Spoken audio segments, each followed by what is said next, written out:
be joining us. Thank you. Thank you, Emily. We will be recording this for those who registered and aren't coming tonight. I know here in the city, local New York has their gala tonight. When we scheduled this, I hadn't realized that was happening, but and I know a couple of people are going to that. But again, thank you for coming. And I wanted to introduce our speakers, Sofya Aptekar, who is a professor at CUNY, is it the School of Labor Studies, Sofya? The School of Labor and Urban Studies.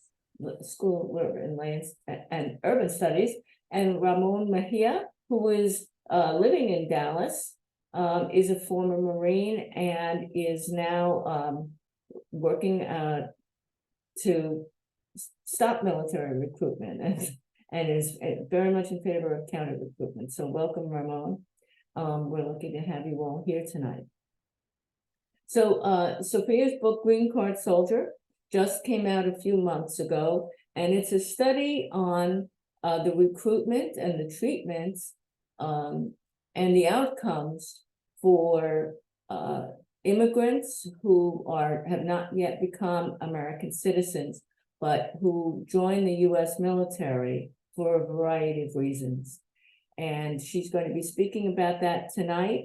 And while they share some things in common as immigrants, they actually share more with the general population, with native-born and immigrant citizens, in the variety of reasons that they join the military and what they're looking to get out of the military. And so, Sofya, I think you can start. The first thing I thought we'd talk about is what's called often the poverty draft. And even though it's touted as an all-volunteer army, it's most appealing. Most of the appeal and actually most of the recruiting efforts are aimed at lower income people, and especially Black and brown people. And can you tell us something about how immigrant soldiers and non-citizen soldiers are affected by this? Thanks, Sarah, and thanks everyone for being here. I really look forward to your questions and through my conversation with Ramón. So I want to start by saying that I did write this book, but the book grew out of conversations with over 70 immigrants who enlisted in various branches of the U.S. military from all kinds of countries. And so that's what kind of I'm basing my answer to Tara's question on. So definitely poverty draft plays a role in immigrant enlistment as well, not surprisingly. Of course, the most marginalized folks are not eligible for a variety of reasons, because they're more likely to be disqualified because of health conditions, or they might have debt, right? Not pass the tests, not score high enough on ASVAB. But if we look, statistically, it is, people whose parents have lower levels of education, who come from military families. All of that makes living close to a base. All of that makes you more likely to be recruited. And there's often an assumption that immigrants join the military to get the fast track to U.S. citizenship. So there is like a provision in the immigration law, particularly in the times of official period of hostility, in which we continue to be since 2001. There's an expedited process. But what I found is that was the case for relatively few of the people I spoke to, especially if they had grown up in the United States, which most non-citizens who enlist do. They often come, even before they start school, or sometimes elementary school and middle school. And so they enlist because their high school is full of recruiters, and they're getting recruited heavily. And I'm sure a lot of you in the room know all about that. Popular culture is full of, just tons of money being poured in military marketing campaigns. And the way the poverty draft plays out for immigrants is pretty similar, People who don't have no plans to go to college see it as a steady job with benefits. People who do plan to go to college see it as a way to pay for college, which is otherwise unaffordable. And unfortunately, people who graduate from college and then can't find a job, particularly those who graduated during the Great Recession, then join the military because they couldn't find work with a college degree. So all of those scenarios. And there were some immigrant twists on the poverty draft, that I did see. And these were situations often among those who immigrated to the United States as young adults. So they did not grow up in the United States, and they had like a more urgent immigration related situation, like needing to bring a family member quickly because of an illness or a situation in their home country. So they really wanted to get citizenship faster. But also, regardless of when they came, there were situations where a family member was facing deportation, which is, if you're fighting it, is a very expensive process. So for example, I had one young woman who had enlisted because her brother was fighting deportation and the family just really needed money, and she took the recruitment bonus. And that kind of pushed her in. So, that is not like terribly dissimilar to someone who is born in the United States and whose family members are fighting incarceration or on parole. Like, it's just that the immigration system is an additional way that can, place people into an economically precarious situation.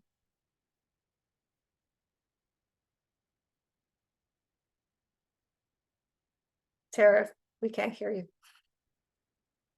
I thank you for that, Sofya. And Ramón, maybe you can tell us about how you ended up in the Marine Corps and what your experiences were there. Sure. Hi, everybody. My name is Ramón Mejía. I'm from Dallas, Texas. I did want to make one thing clear, is that I don't know, it kind of felt weird as far as like saying, well, I'm not an immigrant, but then also like the idea that borders are imaginary and so forth. But definitely want to highlight that I'm the son of immigrant, not a migrant myself. My father comes from Michoacán, Mexico, and then my mother comes from South Texas. Yeah, I joined the military in July 2001. As I said, I come from Dallas, Texas. I come from a community named Oak Cliff. We're a working class family in a community that had very little options. Not only were there not a lot of options as far as like how to find your way out of dire circumstances that are impacting your families, but I was also graduating as a young married and father of a newly born in my senior year of high school. I was 17 when me and my now wife of 23 years had a baby, and I needed money, and I needed money fast. I worked 2 part-time jobs while trying to graduate high school, and it just wasn't cutting it. And the most easiest, what I thought was the most easiest route for me to be able to provide health insurance and sustainable income for my family was to join the Marine Corps. And that's what I did. I joined the Marine Corps in July of 2001 after graduating from high school. Little did I know that in my 4th week of boot camp that the attacks on September 11th happened, and we would start the so-called global war on terror. So yeah, when it comes to the poverty draft, I feel like in one instance that's the rationale for why I joined was out of economic necessity. But just as Sofya pointed out, yeah, it was also the allure of like that the Marine Corps is the best. I wouldn't deny the fact that that I wanted to feel like someone that would be able to provide for my family, and someone that was brave, someone that was honorable. And so then I chose the Marine Corps subconsciously or consciously for those reasons.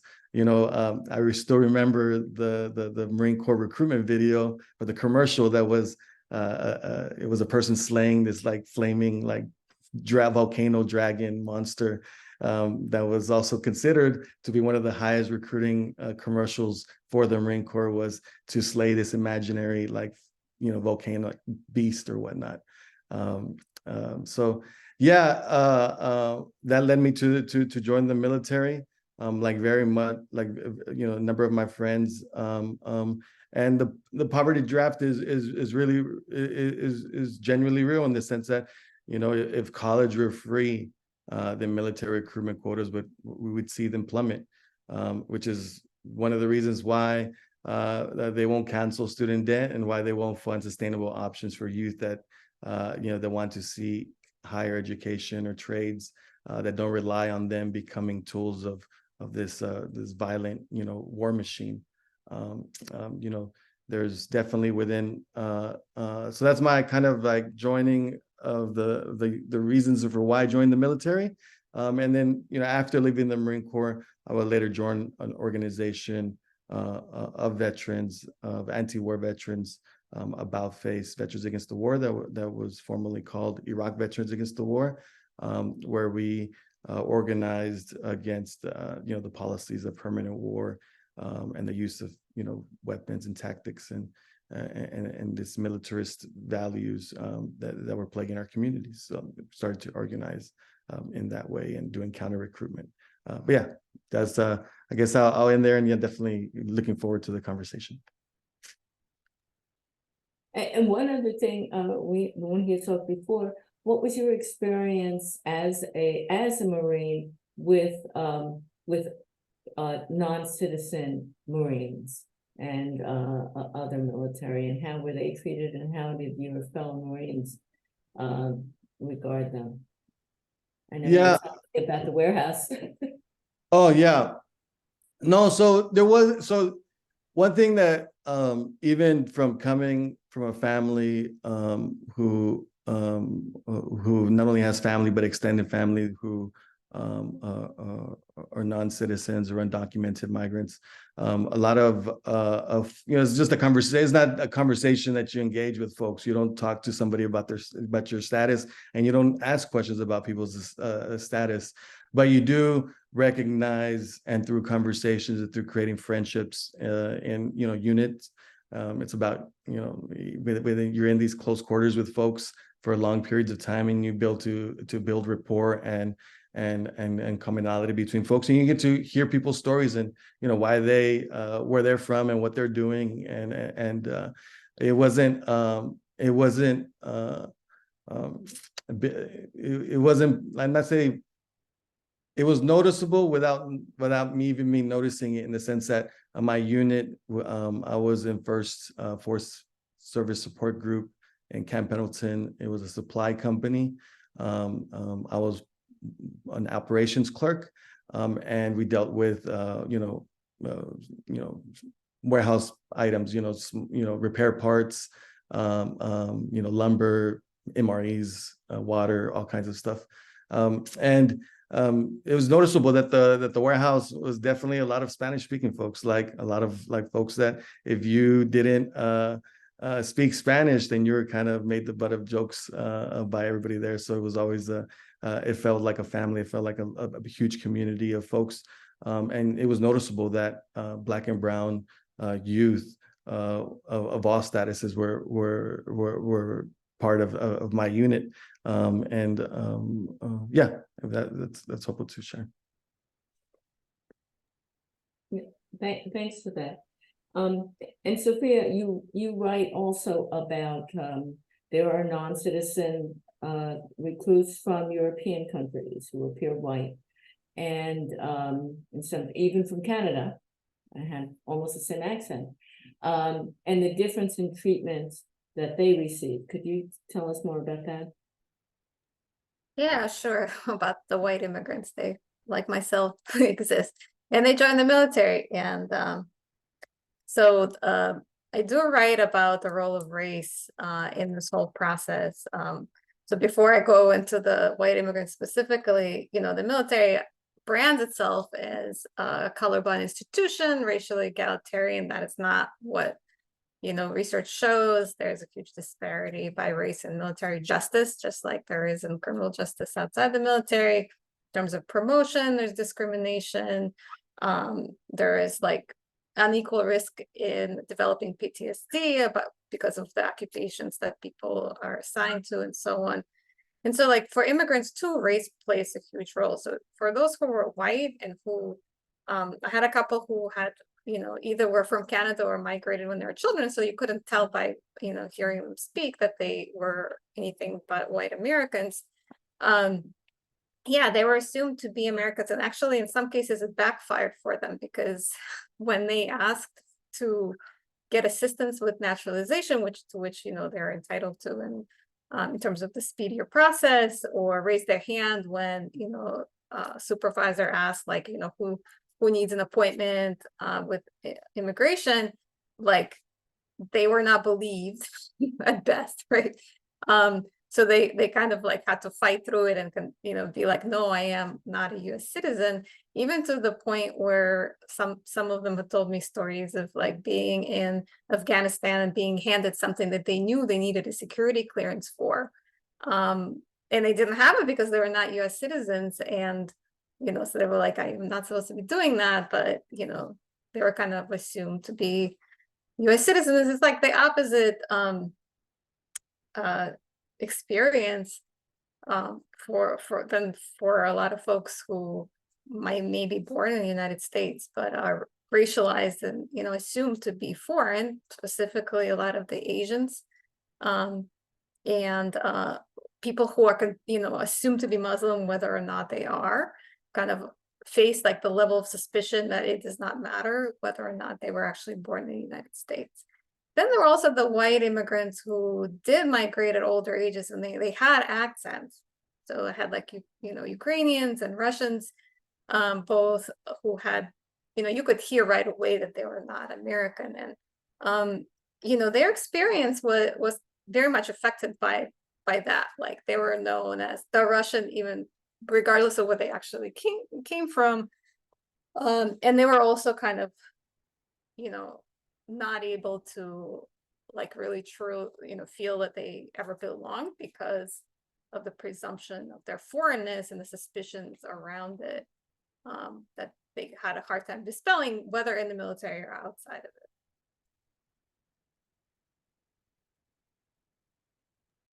Yeah, if I could just add on to Sophia's, yeah, like the point about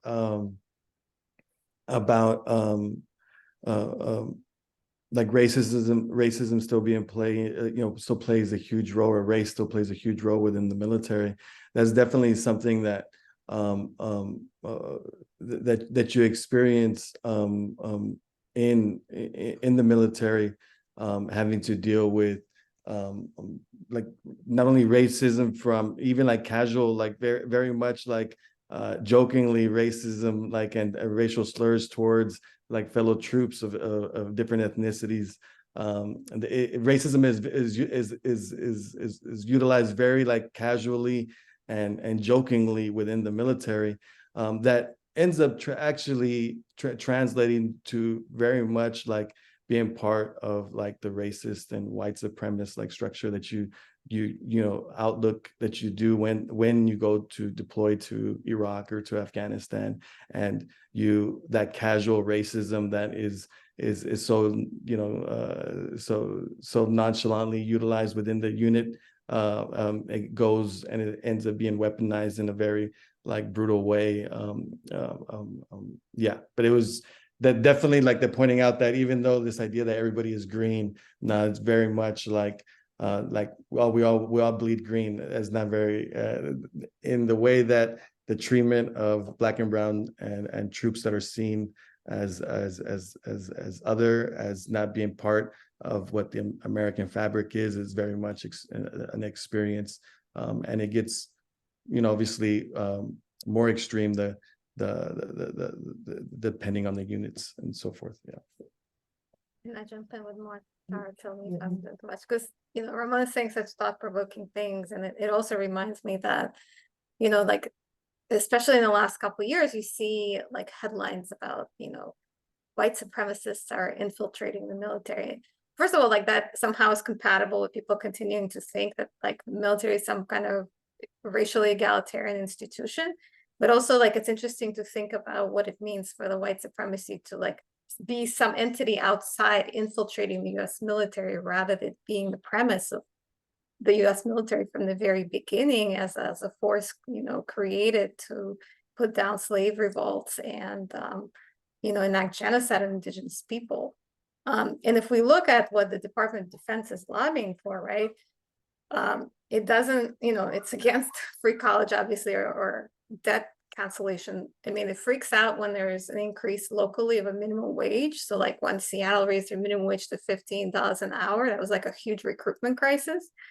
But what it does support is affirmative action, right? So in the recent college, elite college affirmative action cases, the Department of Defense testified, in defense of affirmative action. It's also consistently testifies in defense of the DREAM Act to have a path to citizenship. And it's because it needs people of color, youth of color, as, foot soldiers of the empire. And when it's supporting affirmative action in college, it needs those officers to be racially diverse, because if you read those briefs that they're submitted to the Supreme Court, they're terrified of the repeat of the Vietnam War and what happened with the huge racial disparities in the officer ranks and the soldier ranks. And they're like, we need the officers to be less white because we don't want this to happen again. And hence the support for affirmative action. Well, thank you. Thank you for that. And we'll mention that Jim Anderson has joined us tonight. He's the president of Peace Action New York State, and he is also a veteran of the Marine Corps who fought in Vietnam. And maybe a little later he'll tell us a little bit about that. I'm sure things have changed, as you mentioned, Sofya, but I bet a lot has not changed at all. I think we were also going to talk about the effect of injuries, which happen either during basic training or even afterwards, and the threat that poses, I think particularly to non-citizen recruits, although you were saying, Sofya, that, even regular recruits are suffer from it, the fear of being tossed out if they, of getting a medical discharge before, in the case of non-citizens, before they're naturalized. And if you could talk about the effect of that and the injuries that people sustain. Yeah, that's a really great question. Thanks. So like I didn't set out in my interviews asking people about injuries, but it came up so consistently in just people explaining like the basics of their lives and their stories. Injury was really central to the way people like experienced the military. And people just had so many devastating injuries, routinely, recounted these injuries, not being properly treated, dismissed. And in the case of some immigrants, accused of faking it to get a medical discharge, because the subtitle of my book is Between Model Immigrant and Security Threat. So when you face suspicion as a security threat because you're not a US citizen and you're born somewhere else, then you also face suspicion that you're not telling the truth, you're faking, you're trying to get out of what you signed up for. But there was also a lot of pressure, especially for people who were trying to get US citizenship, which is like these older immigrants, to like not show that they were injured, not seek medical attention, because then they would leave too early to get citizenship. And so like that pressure obviously was not great for their health. And I had quite a few people that I spoke to that had, they did end up not finishing out their contract because they just had life-changing injuries. And this was for the most part not because they were blown up or shot at, is because like just the routine labor of the military is so hard on your mind and body, because it's like you're just treated as disposable, that like just from basic training to advanced, training, like a lot of the injuries just happened there and they never had like a chance to properly heal, and they just would overuse and overuse like whatever, the problem was. And, it was sometimes these were, really relatively young folks that I was talking to, younger than me by at least a decade. And, you could just see the wear and tear that military labor really took a toll. And Ramon, whether you were injured or not, but I'm sure you had other troops that you were working with, fighting with, who were injured, and how would you characterize the treatment? Yeah, no, I mean, definitely the VA has been, has been under siege as far as being private, getting privatization since as long as I can remember. But, and just hearing Sofya also just speak about like the concern that immigrants and non-citizens, so, troops and veterans felt as far as like with injury and treatment, concern about, will that impact their status. I feel like the VA is such a hassle and so long and dreaded out that because of the length of treatment and so forth, that I could just imagine, I couldn't imagine the weight that folks have on wanting to like hold back from sharing that they're injured or they're less than what can be considered, who's a perfect, a perfect model for citizenship, So in that, that folks that made me think about folks that get deported as a result and aren't able to seek treatment and are on the and then are away from VA hospitals being able to get that help and that support, and just in the, I don't know, like in the moment right now, like it made me think about, like my own, I received, I was put on a medical board, and then put on the temporary disability retired list, and then transitioned onto disability and received the honorable discharge. And that process was drawn out, and then even getting support and treatment as a result of that has been long and a tiresome and stressful fact. I got out in 2004, and for years I didn't seek treatment, just simply because of the struggles that happened with the VA and the understaffing and the under-resourcing to support folks. And hearing Sofya like share about like that folks were hiding their illnesses or not wanting to come forward, it reminds me of like, cousins. I have reminded me of a cousin in Mexico who hid his illnesses because of the feeling like it was going to be a burden on family, feeling like it was going to be something that it was going to disrupt like what the normal way of living was, and end up hiding illnesses that could have been treatable. Same thing goes for folks that are from are in the military, or looking to get benefits as a result of it, and even citizenship. Yeah. That's such a good connection, Ramon, because it also makes me think of like a couple of people that I spoke to, for whom when they were joining the military, they were imagining like a better and different life from their parents, who had like really intense physical labor. So there was like one guy whose dad worked in dairy farms, like milking cows. And so like this guy was like spent his summers working alongside his dad. And so he was like, well, me joining the military is going to be getting away from like this kind of body destroying labor.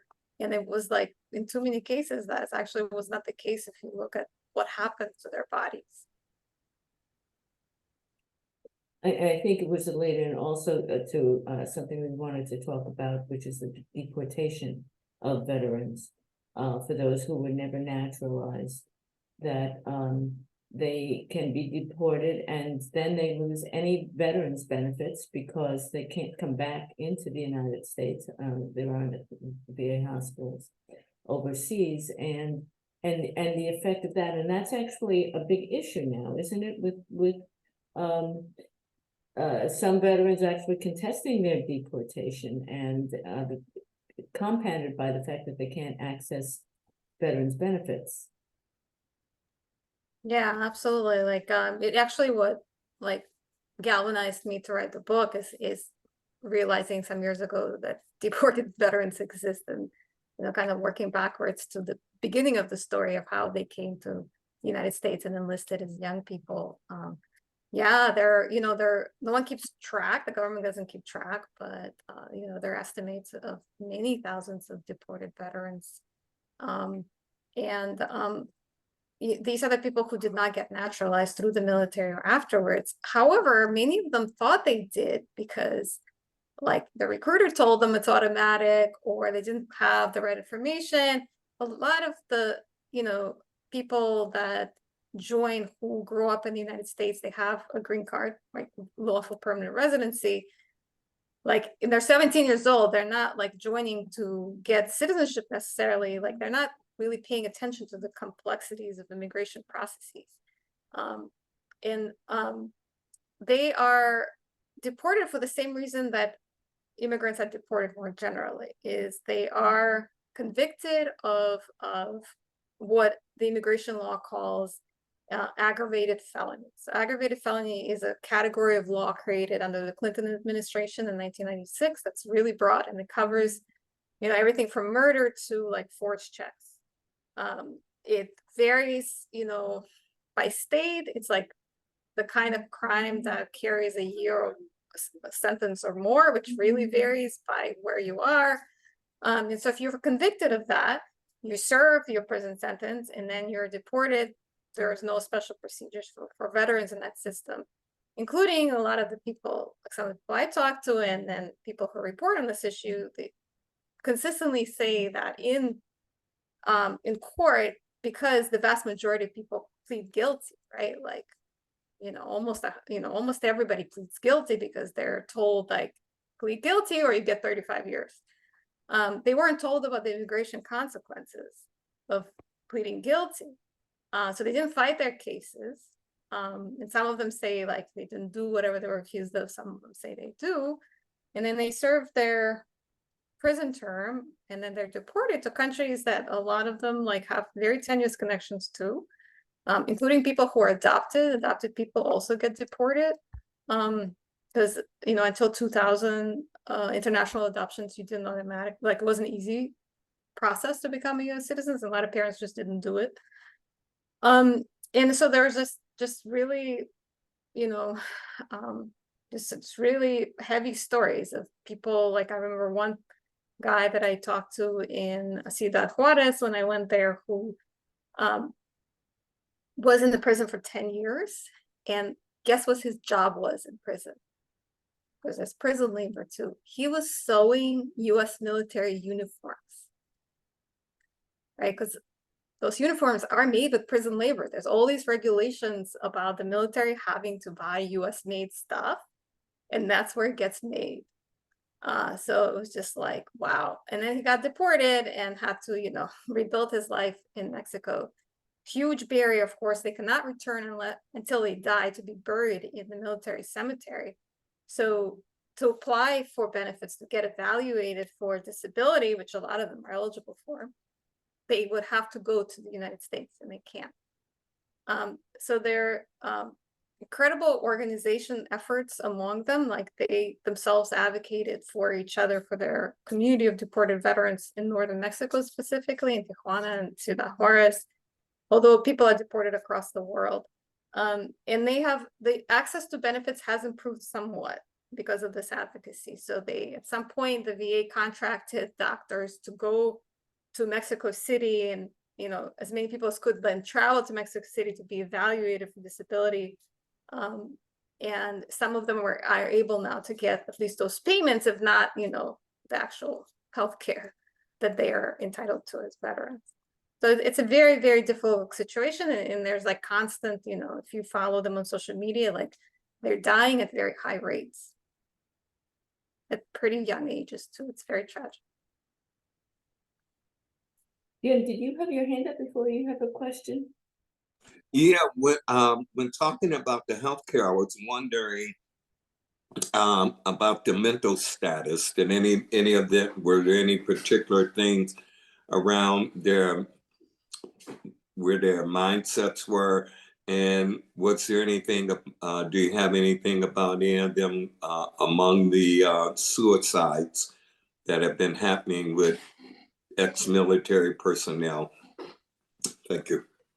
Yeah, I mean, such an important question. I mean, there's also kind of a selection issue, like the people who, you know, contacted me when they heard about, you know, the research that I was doing, were probably not the people like who are in very dire straits in mental health wise, because it's like probably not wanting to talk to a rando like myself.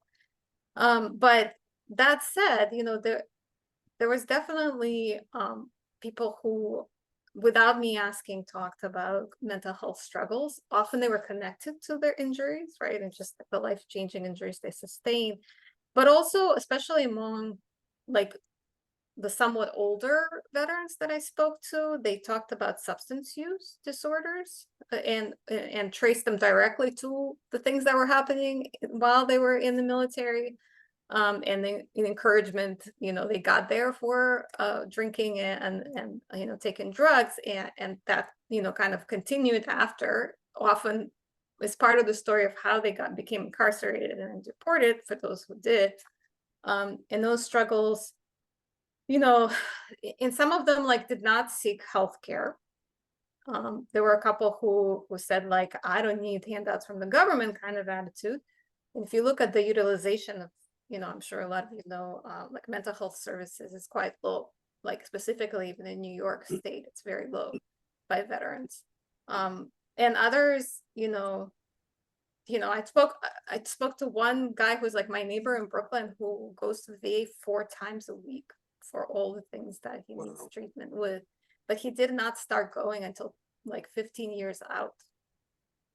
Wow, thank you very much. And one little piece, Ramon, did you find like in the military, you know, while in there, when you get injured or hurt sometime and you go to bed to get checked out, you don't necessarily come out keeping a record. You know, you take bumps and scratches and you don't really have a mindset that later some of that is going to affect you, that's going to cause you to need care. And that becomes part of the struggle in documenting, you know, when you go to the VA and they say, well, how long you had it? Or how did this happen? You don't know. And they don't even, you know, they don't keep you connected to your records. You have to fight hard. So I hear everything you're saying. And I'm glad for the doing. Dig it. Yeah, no, definitely. That's so true. So that one thing, just to touch on that real quickly, like when you're getting out, you're not, at least when I was getting out, I don't know how it is now, but like you don't take your records or anything like that. Very few people know to like make Xerox copies of their medical record, you know, when getting out. The few papers that I had, I had because of my medical board, but there were injuries that, you know, because for fear of shame or being looked at differently, or even just, you know, not wanting to be a burden, you hide some of your injuries. You know, one thing that my shoulder, I messed up my shoulder working out, you know, in the military, being a part, you know, doing this whole like macho, wanting to get stronger and more athletic, you know, because the military drives you to be athletic, breaking down your body. You know, I've had a shoulder injury that continues to lag and continues to get worse as I get older, but because I never got it onto my medical record, because I didn't keep track of getting it looked at while I was in the military, then that's something that's very difficult to get support for and to continue to treat. You know, now later, you know, 10 years, you know, over plus, almost 20 years out since I've been out. Almost, yeah, it feels like forever. One thing that I did want to touch on, Sofya, just because in reading your book, there was that connection and I think just because I related so intimately with it, me being an anti-war veteran, and how you connected how anti-war veteran organizations and also deported veterans organizations, and the narrative kind of splits of where deported veterans tend not to build alliances with immigrant rights organizations or with formerly incarcerated or systems impacted organizations. I was wondering if you could touch on a little bit more beyond like the narrative aspect of it, and wanting I wish I could remember more instinctively of the way you phrased it, but like where there was like both in that sense of like that it was wanting to keep up this cultural image of what it means to be a veteran, and deserving in that sense, but they find it shocking when like that migrants are being deported. So when people find it shocking that veterans are being deported, but not, they see immigrants as they don't see them. It's just something of the system. It's part of the system. Yeah, I was wondering if you could touch on that. Yeah, no, thanks for asking. That's like a complicated issue, right? They're in pretty dire situation, and the only way for like that they see to make a claim on deservingness, on being able to return to the United States, is to paint themselves as an exception, that they are not like other incarcerated people because they're veterans. They're not like other deported immigrants because they're veterans. And so there's like, they have to really, emphasize their veteran identity. And they do it together. There's like a lot of collective ritual and kind of performance of being a veteran, being a military person, specifically being a military man, that they do to strengthen their case. And it does involve, distancing themselves from the, migrant justice movement at large. And even more so, like, you do not want to touch like abolitionist movements, because it's not that you're saying people should not be incarcerated for whatever, but you're saying like there should be an exception because I served the United States. I'm the best kind of immigrant who sacrificed all. And it was really striking. Sometimes people didn't have much of a veteran identity after they left for like 10, 20 years. And they built it up upon being deported, like collectively and through their organizing, and came back like, or built it from scratch when they didn't identify as veterans before. So they do a lot, their space is covered with flags. They do a lot of like ceremonial aspects of military life that they recreate for each other, and also for public consumption through social media, for the documentaries that get made about them, for the news crews that travel down there. And they also police each other. So there is an emphasis on like ferreting out any fake claims of veteran identity. Like there's just kind of like, they told me, like when I went down to Juarez, they told me about the guy like who tried to fake his way into their circle, and did these people, like, they want to only include people who are honorably discharged, even though being dishonorably discharged is like, race is a huge predictor of that. So if you look at those who, don't finish out their contract and are dishonorably discharged, disproportionately people of color. So there was kind of like policing of the claims that they're made and keeping things pure to maximize their chances of being seen by other veterans, non-immigrant veterans, so like American Legion, these types of big organizations, as a population of veterans that they want to help. But what the American Legion does over and over, and other big vet organizations like them, is they pass these kind of resolutions. We support deported veterans who did not commit a crime. Right. And that's all of them. They were all, convicted of crimes, and that's why they were deported. So there's that tension. Cheryl has a question for you, Sofya, about the process you use in finding and the veterans you interviewed? Yeah, thanks for asking that. It took a really long time. It took me 5 years just to do the interviews, you know, while I was at the intense professor job at the same time. But partly that was because it was really hard to identify people to talk to. Like I started just through my personal networks, you know, like coworkers. I had a couple of friends who were in the military, had been in the military. And then like me and my graduate students made a gigantic spreadsheet of like every veteran support service everywhere, like every single community college in the United States.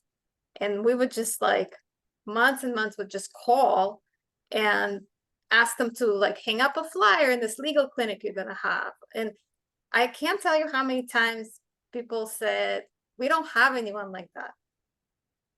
Because pointing to how invisible immigrants can be in the military. Well, sometimes people said like, you can't be a non-citizen in the military. And these were people who are like providing services. That was a little alarming. But then people was like, there's definitely no one like that here. And I was just like, please just put up the flyer just in case. Yeah, so it took years and years of like just getting, I interviewed 72 people. So, and then I would ask them like, you know, spread the word if you have anyone that you know that would like to participate in research study. And sometimes I got people that way. There was also a special group of immigrants in the military that we haven't talked about yet. They're called MAVNIs, Military Accessions of Vital National Interest. It was a special program from 2007 to 2017 that recruited a special, you know, like a special category of immigrants that were primarily foreign students, but also some on like temporary work visas. So not green card holders, but more temporary migrants. So all of them have come, for the most part, they came as young adults. And they were, you know, a lot of them were facing like incredible legal limbo situation very quickly because the military and the immigration authorities did not really sort this out, and it fell apart in a spectacular fashion, ruining people's lives, giving people like, yeah, I can talk more about that. But all this to say in terms of my study is that they were self-organized as well. So they had like Facebook pages. And so I asked permission to share an invitation to participate on different organizational social media. And sometimes I got people that way as well. But yeah, it took forever. And then I talked to people from all over the US. Sometimes I traveled there, sometimes it was on Skype. This was before the pandemic, so we didn't know about Zoom. And some of them were like my neighbors and some were not. And I also went to northern Mexico to talk to deported veterans, and as well as talking to them on Skype and phone over the years as well. Thank you for that. And I think finally, I wanted to talk about the current influx of asylum seekers. And first of all, the role that the US military has played in creating conditions where people become refugees, and is contributing to this influx. But also what the situation is on the border, and are these more recent immigrants more susceptible to military recruitment, or what is the outlook for them? Are they being told, for instance, that their their application for asylum will be looked upon more kindly if they're interested in joining the military? Yeah, what a question.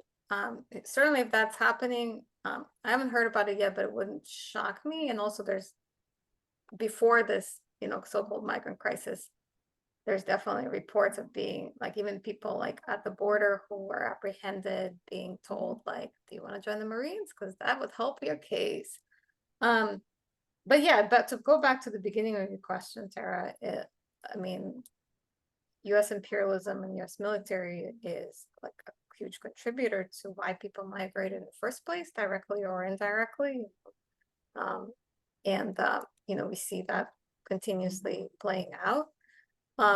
In general, because of the dire recruitment crisis that's happening right now in the military, they really are targeting immigrant communities very heavily.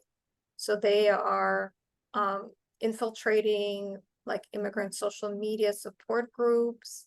like whatever the immigrant group like uses, like, you know, WeChat for Chinese immigrants, or, you know, Facebook for some other groups, and they're employing co-ethnic recruiters, so people from the same communities, you know, really heavy-handed. And you know, the pressure on the recruiters is tremendous. They're working like, you know, 7 days a week, super long hours, and still not working. Yes, but the asylum seekers that are coming through now, they are not eligible to enlist, because you do have to, all branches of the military have rules about being a lawful permanent resident or a US citizen in order to enlist, so they're not able to enlist. Although I will also say, and if anyone wants to ask me about it, I had people who signed up to participate in my study and then told me about how they, you know, did fake papers to enlist, and they were actually undocumented. That does happen, and it must happen enough times that I just like randomly had people decide to tell me about it. So that's interesting as well. But I said there was a hand Yes, yeah, in the Becky, audience. Becky had your hand up. Yeah. I just wanted to first to thank you so much for all your work, for the book, and both of you for speaking, you know, and you have so much, and it's so distressing. So so certainly the book and this, you know, videotape of your all's talk can be helpful in sort of waking people up to this issue and what's going on. But I just wondered if there's some other suggestions that you have, you know, any specific suggestions you'd like to see people do to help. Ramon, why don't you start us off, because you can draw on your climate justice organizing. I think you have some good ones. Definitely. I'd first would want to touch on like the aspect of like the the so-called border crisis, which I think that like the language itself is what becomes a pretext for continuing to, you know, increase the surveillance state and the border militarization in the first place. You know, that is the language itself, and the fact that like mass displacement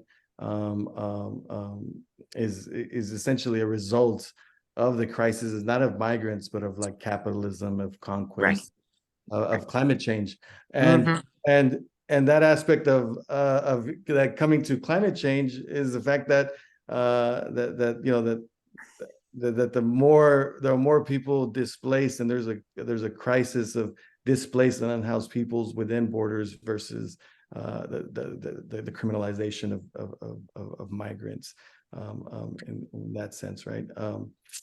So you know, what is the solution? I think like you know, now not only am I like an anti-war veteran, member of About Face Veterans Against the War, pushing back against like the military-industrial complex, against the cultures that drives militarism, but my work at Grassroots Global Justice Alliance, which is an alliance of over 60 grassroots community organizations that are coming from from housing justice, migrant rights, anti-war organizations, you know, food sovereignty organizations, and the solution is that we must radically transform our world. Instead of there being our schools filled with military recruiters asking our youth to join this destructive war machine, you know, what if they were recruiting care workers or into industries transitioning away from fossil fuels that continues to drive us down this like continued path of climate, you know, catastrophe. So there are many things that like we can do in the sense when it comes to that aspect of like wanting to re-envision our society in a different way. And that takes definitely a lot more like continued base building, continued community building, having these conversations, you know, just like this meeting, this presentation here, where we're learning a lot, and having conversations about the impacts of green card veterans, and And as you can see, we touched on a slew of different topics as well that intersect with this Of course. subject. I would say, like, on one hand is to continue to support alternatives to recruitment in schools, continue to support sustainable options for youth that doesn't rely on them joining the military to be able to provide housing, education, healthcare. You know, it was a few years back, Representative Ocasio-Cortez had introduced a pair of amendments into like defense appropriations bill, wanting to bar the military from using funding to maintain a recruiting presence in U.S. schools and on digital streaming platforms, on gaming systems, and so forth. Now, it was defeated in the House, but that's one thing at the federal level, wanting to change the way that funding goes towards these JRTC programs, to the military recruitment programs, is, you know, if we want to move away from this war fueling, extractive, destructive institution, then we must invest in the solutions and just transition away from the world that we exist now and into a life-sustaining, life-affirming, regenerative one. Now, that's not going to happen overnight, but it's definitely something that these conversations that we're having with one another, with our communities, in our schools, and with our youth is a starting point for sure. Thanks. Yeah, I co-sign everything Ramon said, and I'm just gonna have a couple of concrete suggestions for immigrants specifically, especially if anyone is doing or interested in doing counter recruitment work. So, especially now, the military is really like advertising itself as a way to get citizenship quickly among those older immigrants that I mentioned, and it's just like not the case. It is actually pretty hard to get citizenship, in this fast track way. There was like a period, now like 6, 7, 10 years ago, where it was facilitated, and all of that ended. So it is actually like you're better off waiting until you come out of the military, or just doing it at the civilian route than doing it through the military. So kind of dispelling of that myth of that benefit is something that counter recruitment activists might want to do directly. And I'm also thinking, that if we disrupt some of the narratives that circulate about immigrants on the left, even, that would be helpful. Specifically, like when we characterize immigrants as like hard workers and tie them deserving of things to them being like productive in the economy, which often means being exploited jobs and not organizing. It is also very much connected to kind of viewing immigrant deservingness through the military. Like, so these are like immigrants who join the military, the best kind, of the most patriotic immigrant. And like a lot of the immigrant experience, especially for immigrants of color, is being like forever in debt. Like you're forever supposed to feel indebted and, perform gratitude for being allowed to be in the United States, completely erasing like the reasons that you might have had to come, U.S. imperialism, and everything that you might be contributing to your community. And this forever indebtedness is also some of the reason that young immigrant people may enlist in the military, because they, it's one way to show like, look, can I finally not be in debt? I did this thing that is supposedly to make me the best kind of immigrant that there is. To the extent that we can break down these assumptions and stories about immigrants, and just like immigrants are people. They're like everybody else. They're all different kinds. Some of them love guns and they want to join the military for that reason.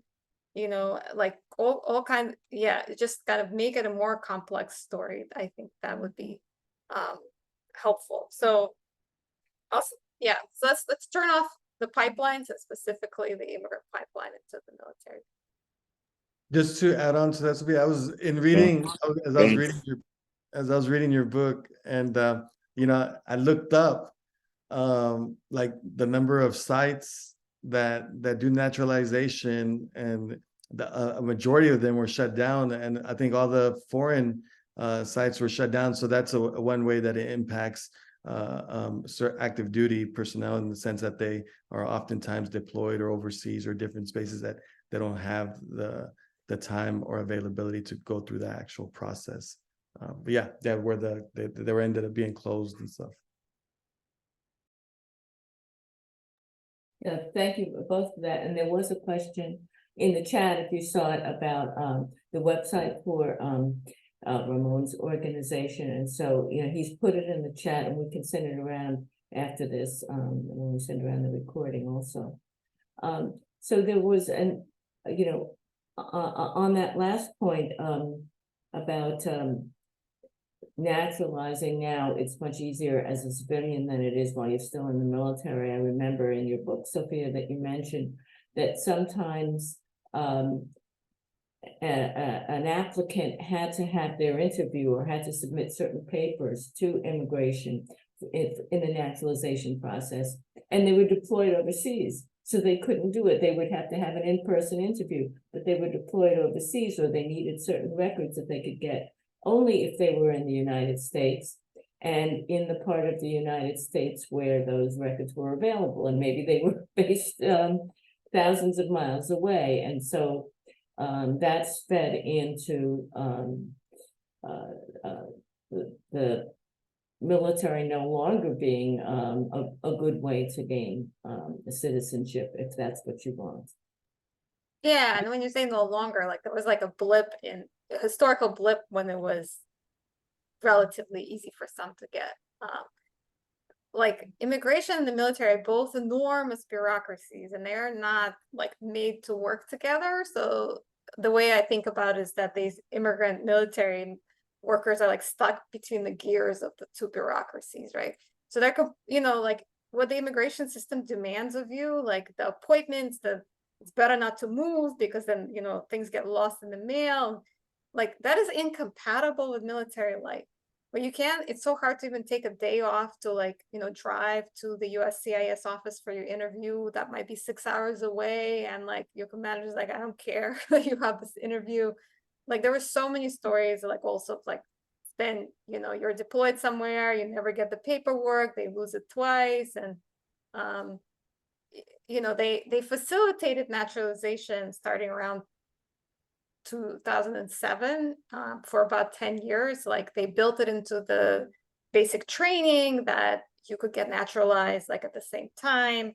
I mean, like made certain things easier, like they opened locations overseas where you could become naturalized. I mean, that's gone, right? Because around 2016-17, there was such a fear of like an uptick in like immigrants or security threats that periodically happens throughout US history, you know, like, oh, they're communists, or that they just like instituted such draconian security requirements, like that people had to pass who were not citizens in the US military, that like it just came to a standstill. People's cases were just languished for many years, and it was very absurd. Like the security clearances are not made for immigrants, so people would fail them on things like, you know, you have a family member abroad, which is hard not to have if you're an immigrant. You have ties to another country, and that would be a disqualifier. So don't join it for the citizenship. It may not happen very easily.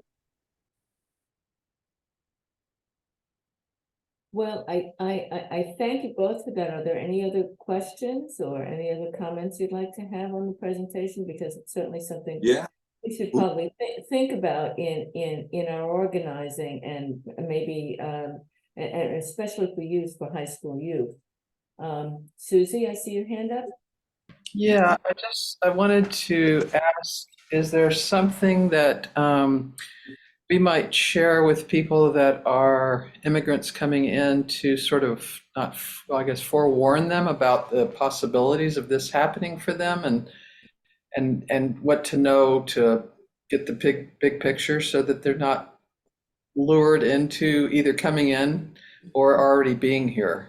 I know there's a couple of organizations. There's one that talks about, something about you're signing up for more than 8 years. There's more going on here than this, but I'm not real clear. I live in Tucson, and we have a fellow that's actually going to come to our Veterans for Peace chapter meeting in October on the 6th or 7th, 6th, I guess. And he works with an organization with deported veterans in San Diego. He's a Veteran for Peace guy.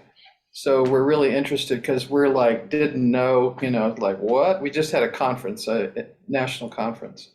And I was just so blown away with the stories and the talks that these men were sharing of their life, and these guys that have been gone, their family's still here, but they're down there for 26 years in Mexico and can't get back up. Nobody will let them come. So these kind of stories really piqued our hearts and interest to say, how might we be more helpful with this situation? So anyway, he's going to come and talk with us. And I just wondered if you have any other organizations besides yours, Ramon, or any other that we should know about, or, I feel like at this point in the world, we all need to connect dots and hearts and hands, because there's so much money going against us, and yet there's so many people that are really about it, and so to strengthen that, the sunrise, especially the environment, that's like one that the kids are really interested in, it seems. And so it seems a great place to hook up with those kids. And, we've got a climate and militarism kind of brochure that we hand out as much as possible, and T-shirts and banners and stuff, and do what we can here. But it's just, I'm really aware that we're on the border, and Nogales is like right there, and I'd like to be able to make people more aware that are coming in, as well as people that are already here, even more so than, like you say, they don't know, they don't have all the facts. So anything you can shine light on that for us about where to go, who to call? Go ahead. No, go ahead, Sophia. Go first. I was just gonna say that, yeah, there's the one thing about resources and when it comes to counter recruitment or to doing truth in recruitment is that it's ultimately up to like the organizations themselves to be able to create resources. I know as About Face, I think that as About Face Veterans Against the War, there were all the counter recruitment materials that had came about, they were done collectively with organizations like War Resisters League. Out of Texas, there was a Operation Sustainable Options for Youth out of Austin that worked in the school district there. And then there's also Truth in Recruitment in Santa Barbara in California, who has done a lot of really good work around counter recruitment, and was able to work with the district there to provide more resources to parents around opting out from sharing their personal information to military recruiters. And I think that that's one thing for sure that I'll share back to ask about Face, and even do outreach to Truth in Recruitment to see what materials are there for immigrants to be able to share about the truth of what they're being told when it comes to joining the military. I think that one amazing resource that I'm beginning to continue to learn more and more deeply is Sofya's book. I generally do advise for folks to support it, to look at it, to read it, because there's a wealth of knowledge. And I think that when it comes out of it, like out of you just wrote shortly out of About Face, like a lot of things that we developed from experience, from folks asking questions like, hey, we need a resource for this or for that. And we just thought about it and started to put our heads together and trying to develop a brochure, a pamphlet, a video, something that could be able to communicate that information of why the joining the military can be destructive to oneself and community. So I think in that sense, I think that if there aren't resources to build more awareness for immigrants about joining the military, then there should be, definitely, for sure. Yeah. Stephanie, did you have your hand up before? Yes, I was just going to say, as a resource for going into schools, that we have a program, We Are Not Your Soldiers, wearenotyoursoldiers.org. So you can contact us through, there's information on the website, Facebook, Instagram. If you want to invite us or know schools, high schools, colleges that would like us to come and speak to the students. Thank you for that. Um, if I can add one idea, just like, kind of pie in the sky future work, as an active union member, I often think of how to build connections with the labor movement. And I think of really inspiring and progressive teachers, movements in places like Los Angeles and Chicago that really center racial justice.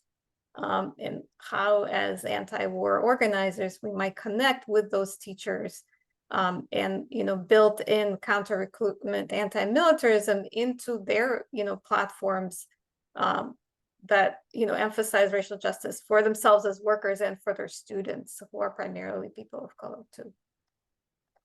That's an important point. Just to say real quickly, for a brief short of time, I was a middle school teacher, history teacher, and that's definitely what I did, and it was definitely something that the students really appreciated, being able to give them information in its entirety, and being able to, even a lot of youth that would ask me about my time in the military and thoughts about them joining and so forth. So yeah, definitely a good way to connect with teachers and workers and stuff to be able to share that.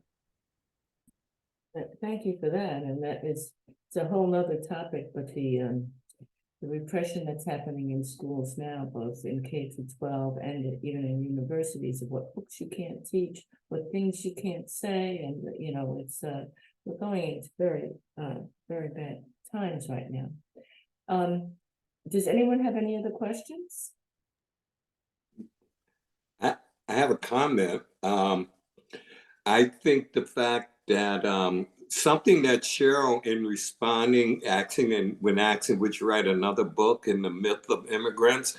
I think in this moment where you hear a lot of communities who should be, particularly I would say communities of color, particularly, who should be siding with the struggles of immigrant, I think talking about the alleged benefits that they get, I think this part of the story connects to what Cheryl mentioned about where people say they're coming in and they're getting all this help from the government, and people thinking money is being taken from them. And I just see some connection there. We need to be making our electeds explain the truth about this alleged all the money they're getting in, as well as challenging them. Why can't you also provide for folks here? I just see a need for this kind of information to come up, because too many people are talking about immigrants as if they're the other, and that as they do come, that they're getting benefits. And I know many people get psyched into the military because they think that's the way to show your love for the country. And it's a subliminal effect, because the reality about what happens in the military isn't there. And I just think you open up another view, because we forget about the people who are caught in this terrible this trap of militarization, right? So I thank you both. I'm lit. I didn't want to say too much, but I'm just glad this discussion occurred tonight and your book is out. And thank you. Thank you, Tim. And as Emily just put in the chat again, we encourage everyone here to buy Sofya's book. There is a 15% discount when you buy it through Penguin Random House, who is handling the distribution for MIT Press. We'll send that around in the follow-up to this, but we do encourage you to buy it, to read it, to talk to your friends about it. And yes, the code word. And I tried it this afternoon, so should have done it yesterday, didn't think of it, I tried it this afternoon. The other is just to talk about Peace Action New York State itself. We're active, we're a lobbying group, we're active throughout the state, and we take on issues like this. We have the fund, which is an educational group, and we have chapters on universities throughout the state. But Peace Action New York State itself can't accept tax-deductible donations. And so we're dependent upon people saying that the political work that we're doing, the lobbying work that we're doing, the holding elected officials' feet to the fire, supporting legislation, spending a lot of time researching legislation and letting our members know what kind of bills to support and whatnot. That costs money, and we need people to send us money. It won't be tax deductible, but you can give $20, $50, $100. You could sign up. What would be wonderful is if you would sign up for $10 a month, pledge $10 a month.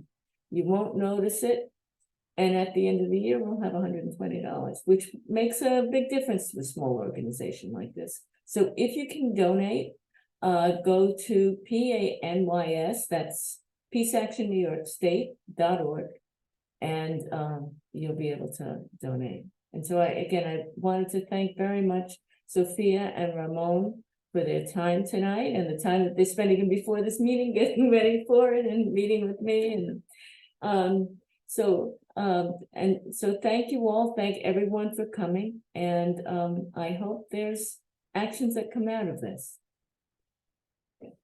Thanks all. Thank you so much, everybody. It was great meeting you and your questions. Thank you. Thank you. Thank you, everyone. Thank you so much for doing this, guys. Grab.